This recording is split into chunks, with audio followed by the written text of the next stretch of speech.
भारत की नई संसद में अखंड भारत के नक्शे से अभी तक तो पाकिस्तान ही घबराया हुआ था, लेकिन अब तो नेपाल के भी होश उड़ गए हैं। नेपाल ने अखंड भारत के नक्शे को देखकर भारत सरकार को धमकी दे दी है। अब बताइए कि भारत ने तो सिर्फ इतिहास का एक नक्शा ही लगाया था। आज हम नेपाल, पाकिस्तान और इंडिया की बात करने वाले हैं कि रिसेंटली इंडिया ने एक नया मैप लॉन्च किया है। ये नया तो नहीं कह सकते, बट इसमें एक अखंड भारत का मैप लॉन्च किया गया है। इंडिया का एक नया संसद बना है और इस नए संसद में एक अखंड भारत का मैप दिखाई दिया है। अब इस अखंड भारत के मैप को अगर दिखाई दे तो इसमें पाकिस्तान और नेपाल और बांग्लादेश को एक साथ दिखाई दे दिया है। इस पे अभी तक कई मुल्कों ने, जैसे कि पाकिस्तान और नेपाल ने काफी बात की, बट बांग्लादेश ने इसमें बात नहीं की और ना अफगानिस्तान में इस पे बात की है। बात हम यहाँ पे ये करने वाले हैं कि इंडियन मीडिया पाकिस्तान की न्यूज को और नेपाल की न्यूज के वो इसके बारे में क्या कहता है, क्योंकि नया मैप है और इस नए मैप में जिस तरीके से इन लोगों ने पहले नेपाल और पाकिस्तान को अपना हिस्सा बना दिया था, तो हम देखने वाले कि किस तरीके से इन्होंने अपने इस नए संसद में अखंड भारत का मैप दिखा दिया है और इससे पाकिस्तान और इंडिया के लोग कितने गुस्सा है। भारत की नई संसद में अखंड भारत के नक्शे से अभी तक तो पाकिस्तान ही घबराया हुआ था, लेकिन अब तो नेपाल के भी होश उड़ गए हैं। अखंड भारत का मैप है और ये बार-बार यही कहते हैं कि अखंड भारत को हम वापस नेपाल ने अखंड भारत के नक्शे को देखकर भारत सरकार को धमकी दे दी है। अब बताइए कि भारत ने तो सिर्फ इतिहास का एक नक्शा ही लगाया था, लेकिन भारत के ये पड़ोसी बेवजह घबरा रहे हैं। पाकिस्तान को तो वैसे भी घबराना चाहिए, लेकिन नेपाल को इतना गुस्सा होने की क्या ही जरूरत है। भारतीय संसद में अखंड भारत का नक्शा लगाए जाने पर नेपाल में बवाल मच गया है। नेपाल के दो पूर्व प्रधानमंत्री भारत को धमका रहे हैं। इनमें पूर्व प्रधानमंत्री केपी शर्मा ओली और पूर्व प्रधानमंत्री बाबूराम भट्टाराई शामिल हैं। इन दोनों ने ही अखंड भारत के नक्शे का कड़ा विरोध किया है और भारत को चेतावनी दी है।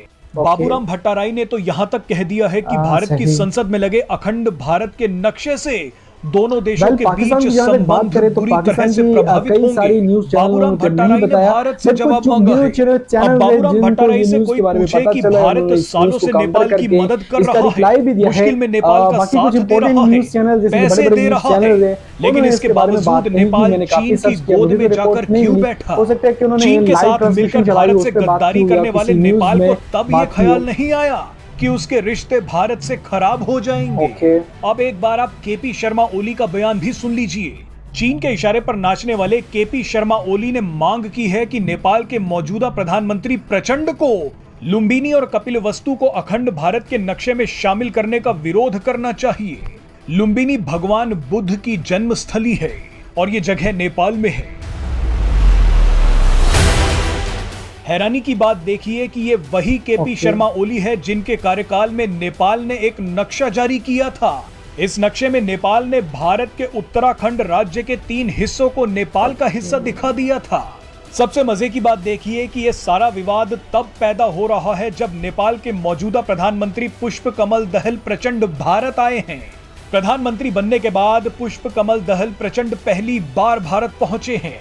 वामपंथी नेता प्रचंड 4 दिनों तक भारत में रहेंगे और महाकाल मंदिर में दर्शन भी करेंगे। भारत से निकलकर प्रचंड सीधे चीन चले जाएंगे। चलिए अब आप ही बताइए कि नेपाल के पूर्व प्रधानमंत्रियों ने जो भारत को धमकी दी है उसके बारे में आप क्या सोचते हैं? देखिए, इस टाइम पे पाकिस्तान की मीडिया में तो ज्यादातर बात नहीं हो रही थी, बट कुछ गिने चुने चैनल्स थे जिन्होंने इसके बारे में बात की और साथ में कुछ यूट्यूब चैनल्स थे जिन्होंने इसके बारे में बात की कि पाकिस्तान में शायद लोगों को इस न्यूज के बारे में पता नहीं है, और अगर नहीं भी पता, जैसे मुझे नहीं पता था, आहिस्ता आहिस्ता से सबको इस बात का पता चल रहा है। आपको एक बात बता रहे, 2020 में इन्होंने एक नया पॉलिटिकल मैप लॉन्च किया था और पॉलिटिकल मैप लॉन्च करने के बाद काफी हंगामा और काफी लड़ाई हुई, जिसके बाद पाकिस्तान ने एक नया पॉलिटिकल मैप लॉन्च किया, फिर नेपाल ने भी पॉलिटिकल मैप लॉन्च किया, जिसमें पाकिस्तान ने अपनी सारी वही जगह बताई जिसमें से जूनागढ़ एक पाकिस्तान का हिस्सा था और बाद में पाकिस्तान से वो चला गया। और ये सारी जगहें पाकिस्तान ने अपने मैप में दिखाई, जिस तरीके से इंडिया ने अपनी सारी चीजें अपनी मैप में दिखाई दी, जैसे पाकिस्तान का गिलगित बल्तिस्तान हो गया, जैसे कि पाकिस्तान का अपना इलाका हो गया, आजाद कश्मीर हो गया, तो ये सारी चीजें इंडिया ने अपनी मैप में दिखाई थी। इसी तरह के नेपाल के अगर हम देखें तो नेपाल का इन्होंने क्या किया कि नेपाल की जो काला पानी, लेपू लेक और लिम्पियाधुरा थी, सारी वही चीज इन्होंने अपनी मैप में दिखाई थी। यहाँ पे कई मैंने न्यूज चैनल्स कई सारे से न्यूज देखी तो वो ये कह रहे कि ये अखंड भारत नहीं है, इसको हम जो है ना इंडिया की अनडिवाइडेड इंडिया की बात करें। अनडिवाइडेड मतलब कि आजादी से पहले जो इंडिया थी उसका मैप जो इन्होंने दिखाया है। तो कई सारे न्यूज चैनल की भी मैंने ये बात सुनी तो मुझे तो अजीब भी लगा कि यार अनडिवाइडेड का मतलब क्या है यार, अब तो आजाद हो चुका है ना एक चीज। आजाद नहीं हुआ होता तो ही बात होती कि यार कोई कंट्री आजाद नहीं हुई और इसके बाद में ये सारी चीजें हो रही है तो फिर आप कह सकते हैं कि यार एक अनडिवाइडेड। ऐसे तो पाकिस्तान भी अगर अपने मैप में बांग्लादेश को दिखाए तो ये तो गलत बात होगी ना कि यार पाकिस्तान और बांग्लादेश एक ही कंट्री थी, तो इस तरीके से पाकिस्तान भी नहीं कर सकता, सेम बांग्लादेश भी नहीं कर सकता कि बांग्लादेश अपने मैप पे पाकिस्तान को दिखाए।